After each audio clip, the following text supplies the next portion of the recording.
Fearless, confident, aggressive. The fishing vessel, Time Bandit. Time Bandit is like our biggest, baddest brother. The boat is just a beast, and it's designed to pound through 100-foot waves and survive. The Time Bandit's like our family crest. This boat's our soul. For 21 years, the Time Bandit has been on a quest for crab glory. I look at the Time Bandit as like a war buddy. Watch out, watch out, watch out! We've been through battle together. But decades of battling the Bering Sea We're gonna get hit by one here. You're not just thinking. have left the vessel battered and bruised. This boat has given us everything it's had for 21 years. Now we're looking like we're beat up, we're beat down, we're about ready to be like all the other boats and sink. Now, they have to rebuild their boat before the start of the next king crab season. My main goal is to bring this boat back to be in better condition than it was 21 years ago when we built this boat with her dad. Follow the Hillstrand's race to create the Time Bandit of the future while exploring its rich and storied past.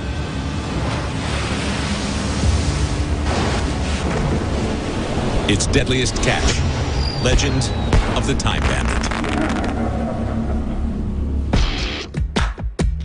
July, Kodiak, Alaska.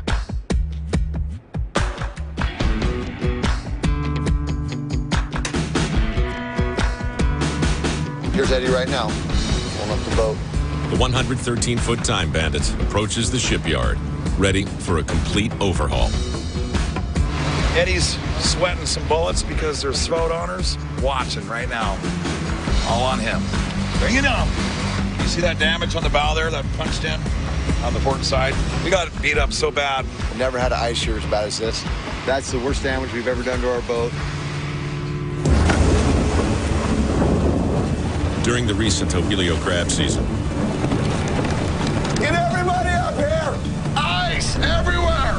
the Time Bandit came to blows with some of the deadliest ice the Bering Sea has ever seen. I don't care if it takes $1 million to get this boat fixed up, because I'm never going to go face that ice pack again until I have 1 inch of steel in front of that bow and I have brand new engines. There they go. Now, the vessel needs major repairs and renovations before it's ready to fish again. 700,000 pounds just moving around like nothing, like it's a little Yeah. can. The Marine lift hoists the 300-ton vessel with ease. We have 2 months to spend $750,000 to fix this boat, and we have to be ready for red crab. Failure's not an option. He holds my future in his hands.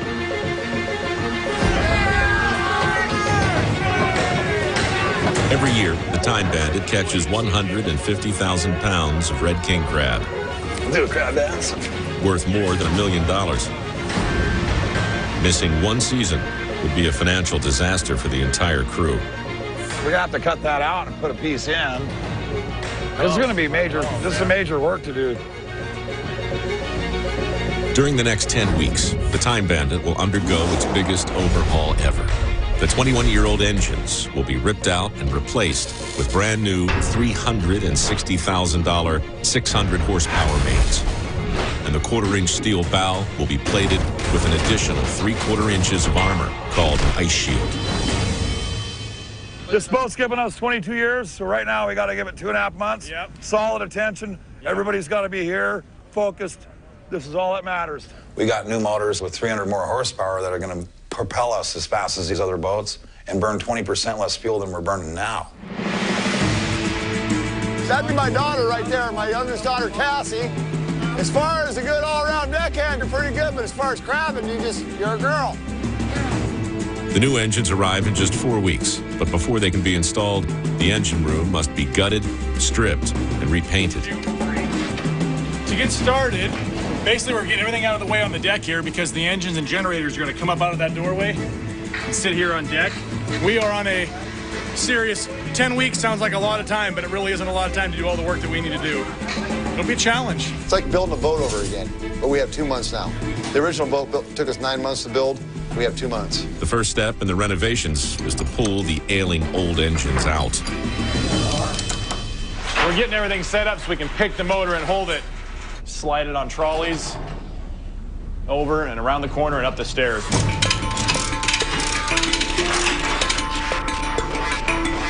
Pull your line in a little. There is the motor. We're good, Ed. You got it, man.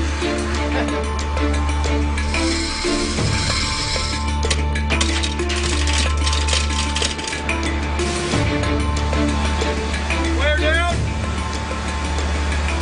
Day one, we've got 3 engines out, all the rudders off, all the shafts out. We got the bearings off, and we're looking good. We're trying to get this boat back in the shape that it was in 1991, so my old man would be proud. To understand the Time Bandit, you'd have to know my dad, and you'd have to know my family. The Hillstrand's fishing legacy began over 50 years ago with John Hillstrand Sr., the man who would come to build the Time Bandit. John was a great fisherman. Their dad really gave that legacy to them. He was always looking for the next fishery because he wanted to be salmon fishing, gill netting. It didn't matter. My dad wanted to be the master of everything. He wanted to know everything about fishing. Although he fished everything the sea had to offer, crabbing was where John Sr. thrived. He could smell the crab. Like when Phil said fart bubbles, my old man thought the same kind of stuff. He lived to catch crab. Like, he was like a hunter, man. He would like zero in on those crab, find them right on that certain edge, and he would just load every pot. On the high seas, John Sr. was considered a crabbing legend. But at home, he was more of a hero. My dad had 5 boys. 5 boys all within a very short time span. You have a whole squad of hellions. He would bring in the crab, a whole boatload, and the boys would run down when they saw him coming in. I think when you're that young, you know, you want to be with your dad.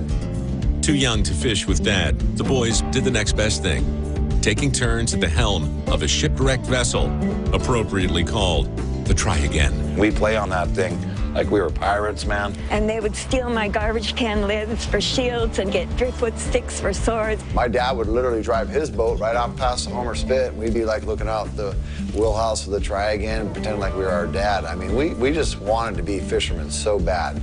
We could taste it. There was a picture of me and my dad in the galley of the Invader. And I'm asking him, can I please go help pitch crab? But they were pitching crab in the tank offloading, and I wanted to go down and help, and he said no. You can see the picture. It meant the whole world to me to be one of those guys. I just wanted to be one of those guys. I want to go fishing with my dad. You're like, damn, it ain't right, man. And that's how you'd feel when they go out fishing, and they say, can I go, Dad? Can I go, Dad? No, you can't go. Yes, I'm right. You're not big enough yet, so. It's kind of what it felt like, huh? Yeah. My dad used to sail off into the sunset like a cowboy at the end of a movie and leave us behind.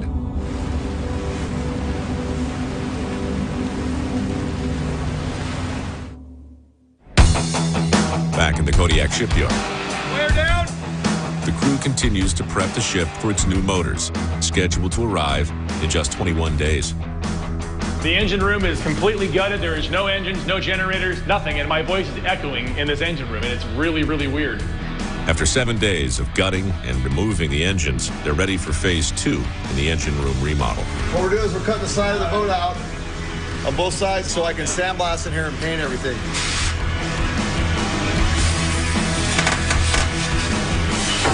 There we go. Yo!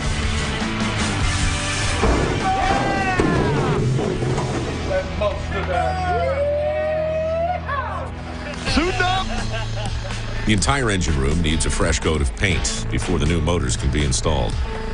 Our boat's been rusted out for 21 years, and so I'm going in to take off all the paint down to bare metal so we can put this special coating on. But first, the crew must sandblast 21 years of built-up paint from every crack and crevice. A painstaking 3-week job.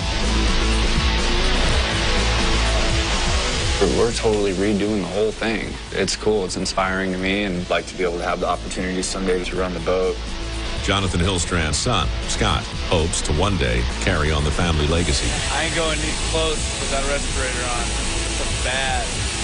But first, he's got some work to do. How long do you think it's going to take us to finish it? It's getting there. It's just there's so many nooks and crannies. We'll just take turns, me and you. Yeah.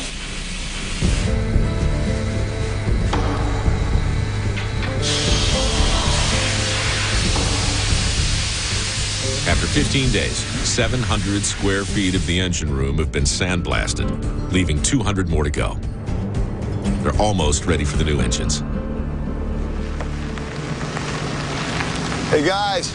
So I just got some bad news.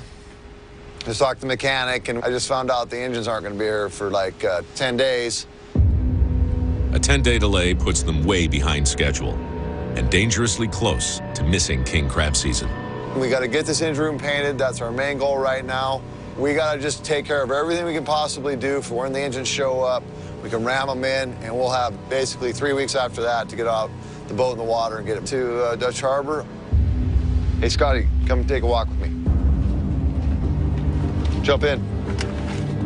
You heard anything from your old man? I am. I just got a text from your old man that says, I got in a bike wreck, Andy. He ain't answering his phone, dude. For all I know, he could be dead. It's not good.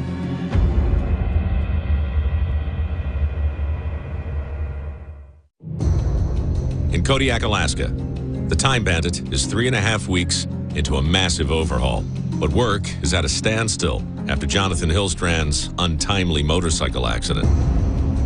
And there's practitioner here. I think you okay? Yeah.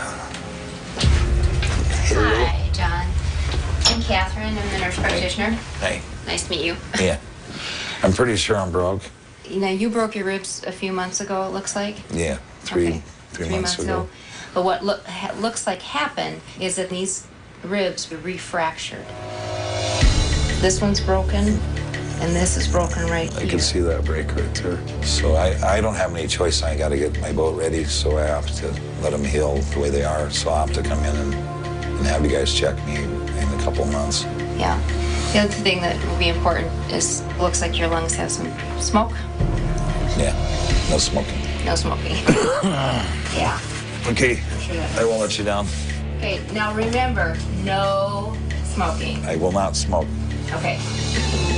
Well, this has come out at a perfect time, and now I'm hurt. Couldn't be better than this, huh?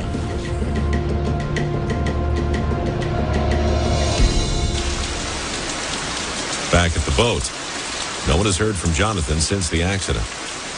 I'll have this whole thing painted, and it'll be sitting here waiting for engines.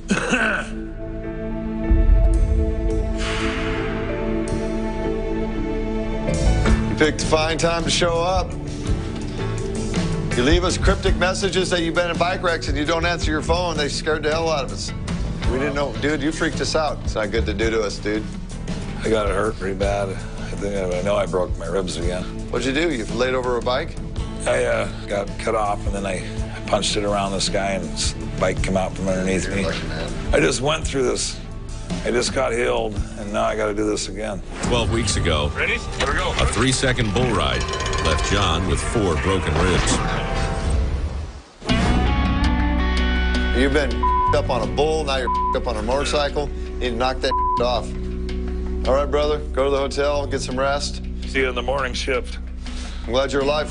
How about let's put 4 engines in a boat? There's no other choice. Oh, I know that. Looking at me, looks like a 90-year-old man, dude. I just never really get hurt. So I've been lucky that way, but my luck's running out.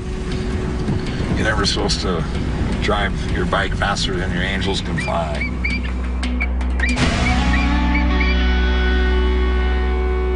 Jonathan Hillstrand and his brothers have survived a few bumps in the road. One of the most devastating came in the summer of 1973. We grew up our whole lives waiting to be fishermen and wanting to be like our dad. We finally get in our sea legs, and then next thing we know, our parents are divorced. After 13 years of marriage, to a man already wed to the sea. Their mom called it quits. I had been struggling for a couple of years by myself because their dad was gone a lot. It was very hard. Mom put us all in this little Chevy Blazer, and we took off, and my dad was running behind us, telling us to come back, and it was pretty tough, man. We were crying and stuff. We didn't understand why we couldn't live with Dad anymore, you know? We were born and bred to be fishermen. It was in our blood. We got our lives torn apart. We got moved to Coeur d'Alene, Idaho. It was just weird being away from the ocean. It was like a fish being out of the water.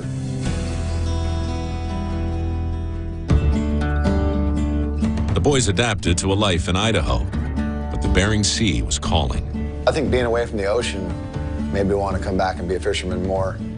Ultimately, their time was split between the two. Every winter we'd go to school and then come back to Homer and go fishing in the summer. So it was like my mom and my stepdad were going to go into church and making us good little kids. So we'd go from, all of a sudden, hell yeah! Woo! Summertime! We're back fishing. Fish on! Fish on! Every summer, they would return to John Sr., not as sons, as deckhands. You'd go at 4 in the morning, and you'd get done around midnight unloading the fish, and we'd do it all again all summer long. The boys would come back from fishing. When they were a little bit older, they started making money. My buddies are working at the car wash or whatever, or mowing lawns, and we're up there harvesting salmon, Alaska red salmon, making good bank. 16 years old, I came back with $16,000, and I bought my first 1970 GTO with a 455 in it. I found out that the chicks kind of like guys with cars and money and stuff like that. They were hooked on fishing and the fast cash that came with it. I remember on senior week, my teachers were saying, what are you going to do with your life? You need to go to college and get an education. I'm thinking I made more in one summer than you make your whole year. So I'm going to be a crab fisherman.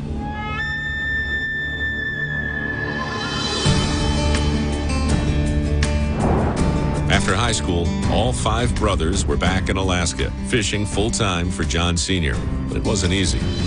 My dad was a highliner, made a lot of money, he paid well, but he was a screamer. There's a lot of people that worked for my dad, and he'd fire the hell out of them. He was the supreme leader and the boss. If he didn't like the way you breathed, you're gone.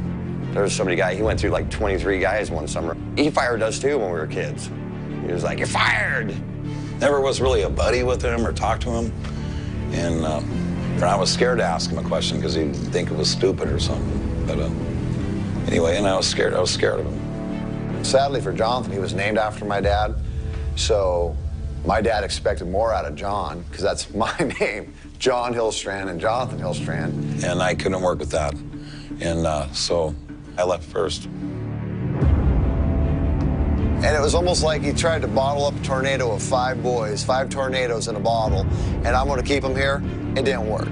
One by one, the Hillstrand brothers moved on with their fishing careers, leaving John Sr. in their wake.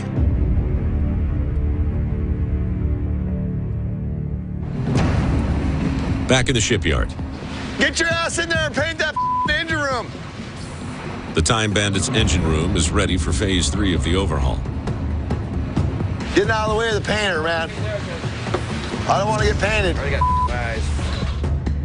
To prevent future rust damage, painters apply a special coating to the entire engine room. Do this fancy bed liner, not regular paint, like the bed line of a truck. From everything I hear, it's just amazing. After 4 days, the application is complete.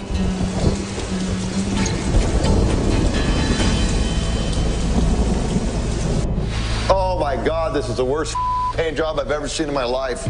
But the new paint job came with an unexpected price. This is atrocious. The contractor that Andy hired for the engine room's specialty paint job fell short of the task.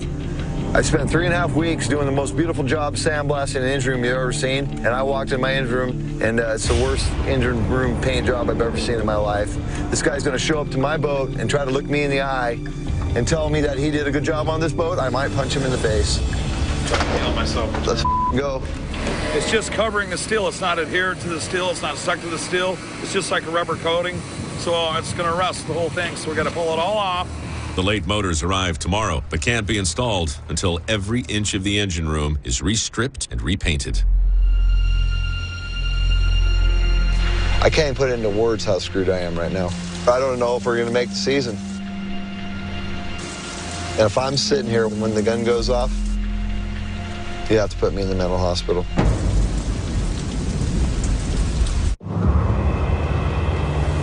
I got conned by a con man.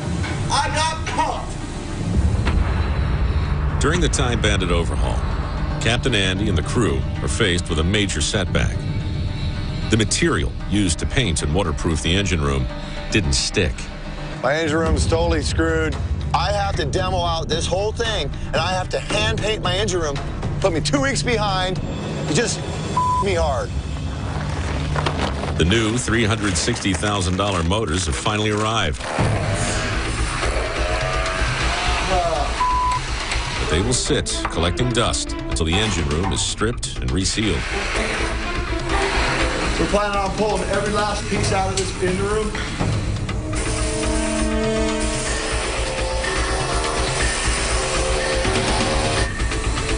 It's gonna be a long one.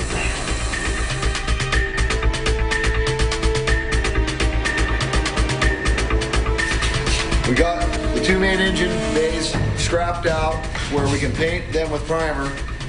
Then come tomorrow morning, we can paint with white paint.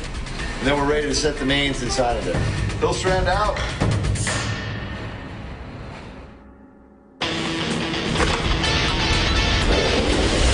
In 1990, the Hillstrand brothers were about to learn firsthand that running a boat was no easy task. I was working on crab boats that had 600 pots. We were making money just fist over hand. We'd both been on deck for 10 years for me and 9 years for you. We were ready to run a boat. We wanted to be the boss. We want to make the big bucks. They made it to the top. John and Andy skippered boats while Neil engineered. But there was still one thing they wanted, a boat of their own. The old man reels us back in and I said, hey, I'll tell you what you'll do. I'll help you guys out and help you with your dream. John Sr. made his sons an offer they could not refuse. He told us, I'm going to build this boat. I'm not going to give you anything when I die. But right now, I'll build this boat, I'll sell it to you, and this will be your family heritage, your legacy. But it was going to be our boat, the kids, and we were going to pay the old man back. So we all uproot ourselves, and we go down to Coos Bay, Oregon, and we start building this boat.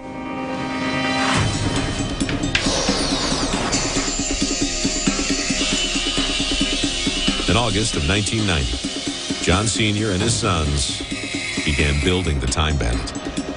We'd get up at 6 o'clock, 6 or 7 in the morning, head down to the shipyard. We'd work all day long on the boat, go to sleep, get up the next day, do it again. You can only go to the shipyard for so long before you start losing your mind. But the back-breaking work would be worth the reward, or so they thought. So after 7.5 months of building the boat, he says, I'm not going to give you the boat, and the rug gets pulled out from underneath our feet. He says, you know what? You're not ready to run a boat, and this isn't your boat. And I said, excuse me, you know, this is the last straw. We're putting blood, sweat, and tear into this boat, and then I'm basically told I'm not getting the boat, screw you. So next thing I know, I got my dad by the scruff. We're both about ready to go to blows, and I just stopped and I said, that's it, I'm done with my dad, I'm done. I'll never work on this boat again.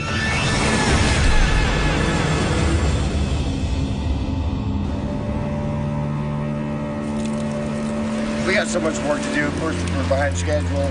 I didn't know when I told that guy to paint our engine room, it was going to put me 2 weeks behind schedule. Because I, as the king crab captain, have to have this boat out of here by the 3rd of October. Well, then you, as a king crab captain, better make sure that happens. That's why I'm here. Thank God we have it, 4 of us. Hey, it's my boat. It's your boat. It's going to be another boat, dude. You're going to know this boat inside and out. You're going to know every bolt that holds this motor together. You're going to know this boat as good as we did. We're getting back to old school, where everybody's on this boat that's going to work on this boat. We have so many changes. There ain't no celebrity guys showing up. Got it. Celebrity crab guys are the guys we call that just crabfish. But it's more than just crabbing. The boat works all summer long. You have to tend around the boat during the summertime. You basically have to marry the boat, and Scotty's not there. And that's why I'm not going to let Scotty run the boat. You want to put some blood and sweat into this boat, you can work on this boat. Yeah, you got to do this technique, yeah. You guys' whole life on this boat, you had David and Michael, you guys all split the seasons. No, we didn't. So, yeah, you did. No, we didn't. I ran this boat for salmon 10. No, he didn't. on it for 10 months out of the year. I understand. I started OP fishing in June, I got done in June. And I just feel like Andy doesn't want to give me the chance because he doesn't want to see me do good. I feel kind of like I'm washed out of the will. What the does legacy even mean? Everybody gets so confused about what a legacy is. A legacy is what you give back to the world, not what you get. Scotty's not getting the boat. You think I'm proud of you? I think I'm proud of you? He's proud of you. He just tell you. I know. Scott, you're really hard on him. I'm not hard on your kid, dude. If I let your son take that boat and he killed somebody, tell me how you'd feel. I have total confidence that he could run that boat. Scotty will never be good enough. No, he's good enough, but he just got to. My whole thing is live it, earn it. Phil Harris said it. You want it? Earn That's it. what the old man brought up. That's all I want. My old man told me, he goes, you'll never be ready to run a boat. I go, if I'm not ready now, then I'll never be ready, Dad. There you go. And F you, bye-bye. What if I give this boat to Andy and he kills somebody? What if I give this boat to John, just like you just said about Scotty? Yeah. So you're never going to get the boat, Scotty. You. Not when I'm alive. So maybe the old man was a lot like Andy.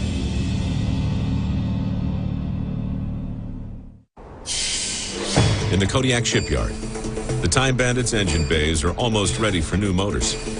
We're getting ready to paint the second coat of paint in the engine room after the disaster. And then one more coat of paint to go, and then we'll put the vanes in.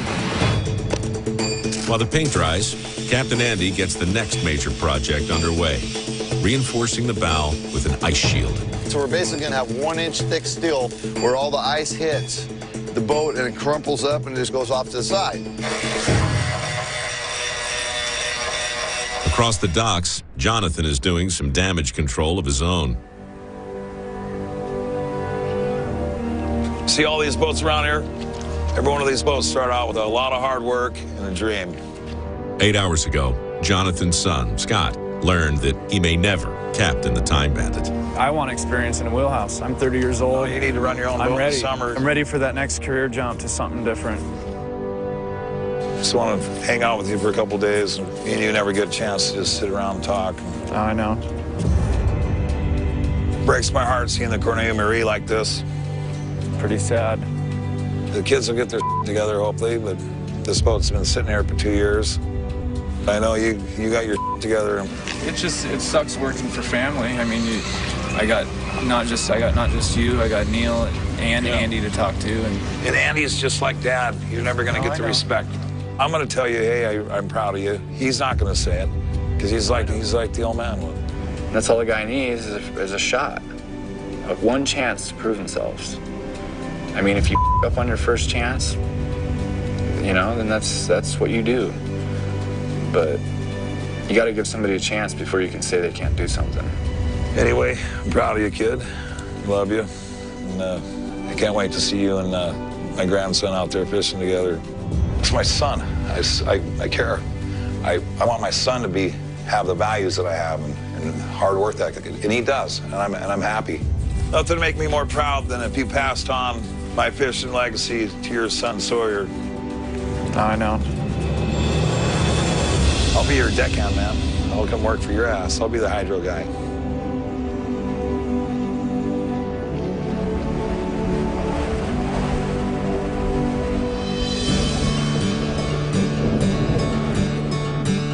The struggle to earn a place in the wheelhouse could be considered a family tradition.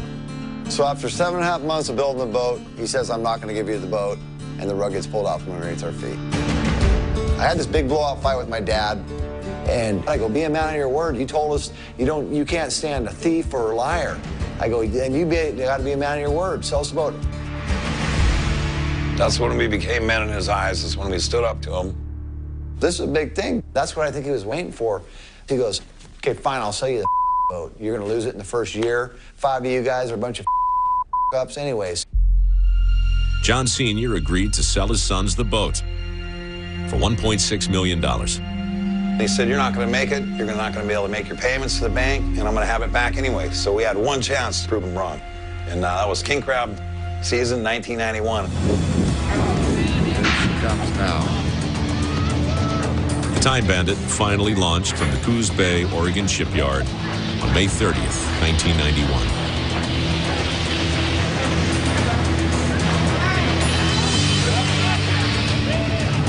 The whole town come down and cheered. And, you know, no one knew who the hell the Time Bandit guys were. Well, it floats. We take off this boat. We're young and dumb, just full of energy and all this stuff.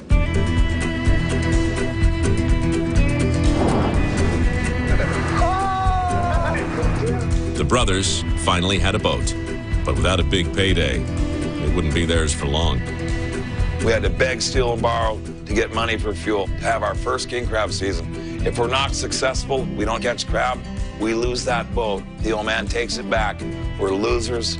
So I'm sweating bullets.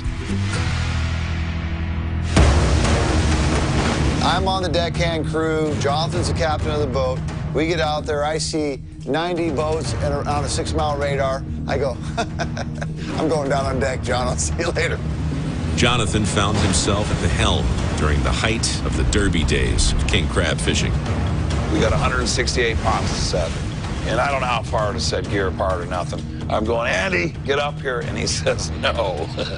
So I'm trying to survive on deck being a deckhand.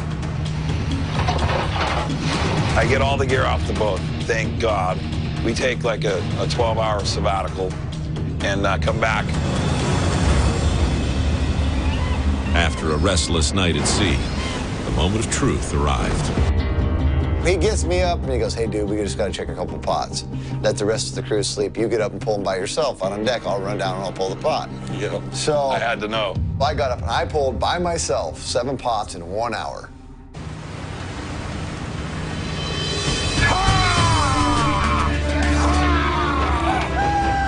Good God, we were on the mother lode. We landed on the mother lode and we didn't even know it. Right in the middle of Crab City, man. Right in the middle of 90 boats. The old man, he couldn't hate on us because we made like $250,000. He was happy. He actually went, those are mine. Look at those boys. What a kick in the pants, man. He was happy. Made $1 million that year.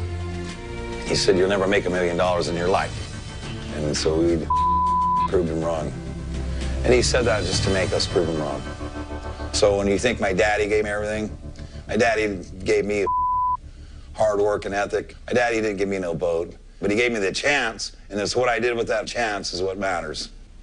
And that's when the work began, and hasn't stopped for 22 years. Back in Kodiak.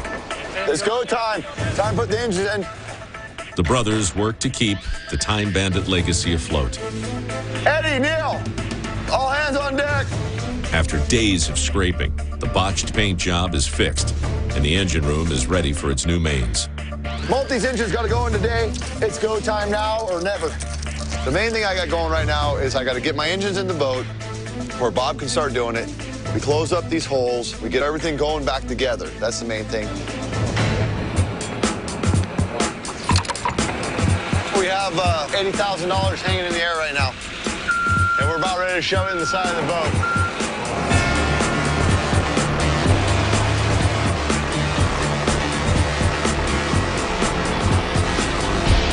Okay, come in some more. We're gonna go slow though, Bob. Just a hair more in. Oh.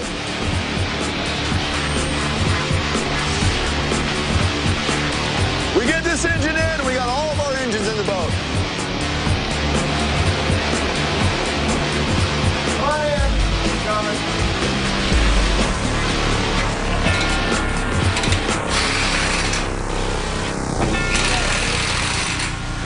We got our engine set. Yeah. Tick, tick, tick, tick, tick, tick. Just keeps ticking. Time keeps going. It's going to get a main engine started here in a minute. Everybody clear? Clear.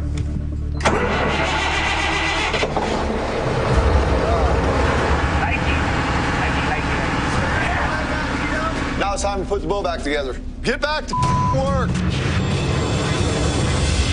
21 years, we've never missed a king crab season, and we're not going to start now. No. That's good. That's how you do it. Cut a hole, steel. Pull everything out, throw it back in, weld it back up. can actually float now. We reinforced our bow with it. We're over an inch thick now up there. It's beautiful.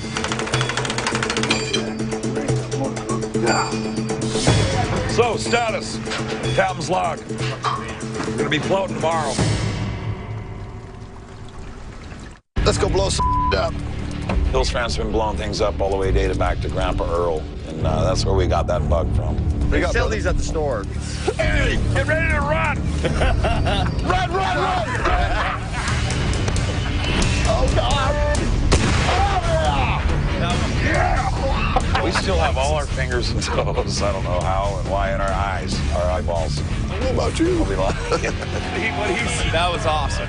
We gotta get back so we get to work.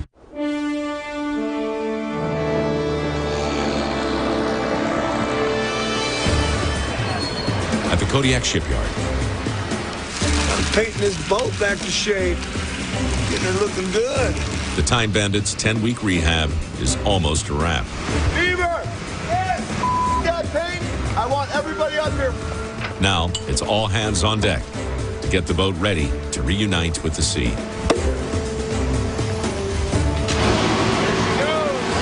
got to capture this moment. It only happens once every 22 years in the life of the Time Bandit.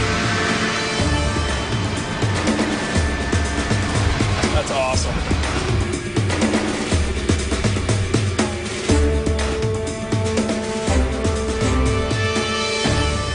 Gonna shed a tear. We're gonna go take a boat ride. There we go. Check, check, check. Start engine.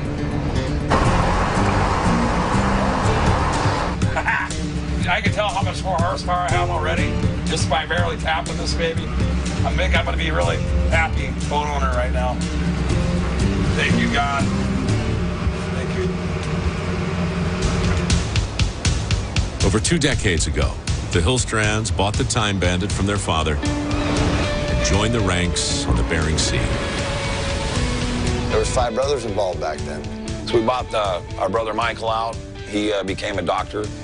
My brother Dave, he's one of the head maintenance guys on the North Slope for oil. With 3 remaining brothers on board, the Time Bandit continued to thrive. Those are the happiest times of my life, man. I have my own boat, my own crew, my brothers. We got Neil on the refrigerator. I got Neil and Andy, man. We're making it work, man. We went into a year, and then it turned into 2 years, and then 3 years, and then we had money to buy our own gear. I was married to that boat. It's Time Bandit. What are you gonna say, son? Despite the boys' success in the eyes of the fleet, there was still one man that yearned to impress. That was my old man. No one was ever good enough for him. There was some big shoes to fill. But in 2002, that chance began to slip away. My old man said I gotta go in the hospital. They're gonna scope my lungs because I'm having pneumonia or something like that.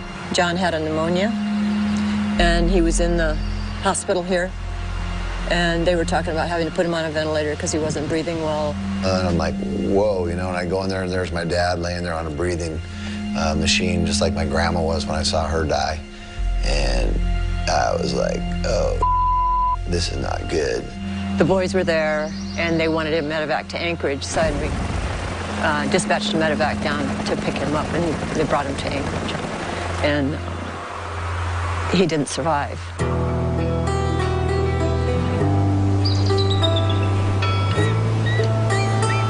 I woke up in the morning, I called up the hospital. I go, yeah, I'd like to check on John Hillstrand. And she goes, he died.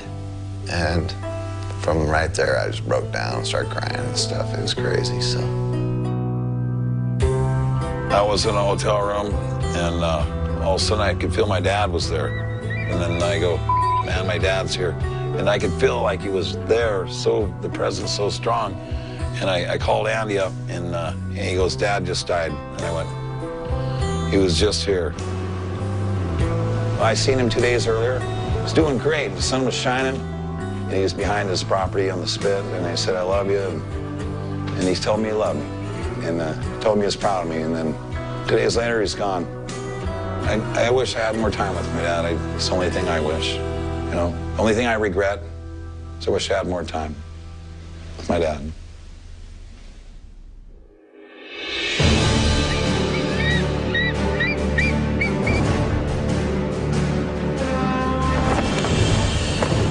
Back in Kodiak. Go ahead and cut loose. Cut her loose! Yeah! John Sr.'s legacy lives on as the Time Bandit launches for its 22nd king crab season. I worked 2.5 months to say, cut her loose, baby! We're going fishing!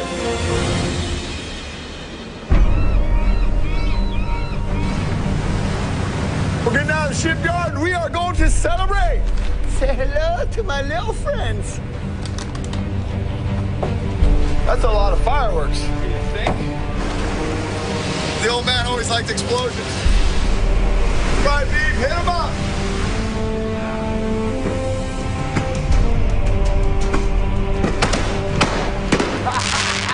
Yeah! We're finally a boat, so we're gonna do a little celebrating here. Time back to style celebration.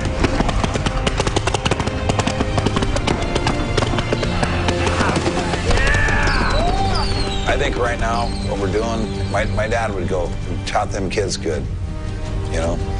Or man, he might be looking at something that we missed and go, this dumb but I know he's proud of us.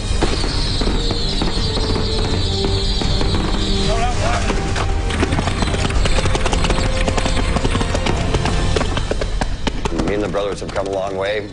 Time Bandit's going to keep living on. Even if I'm not here, it's going to keep rolling.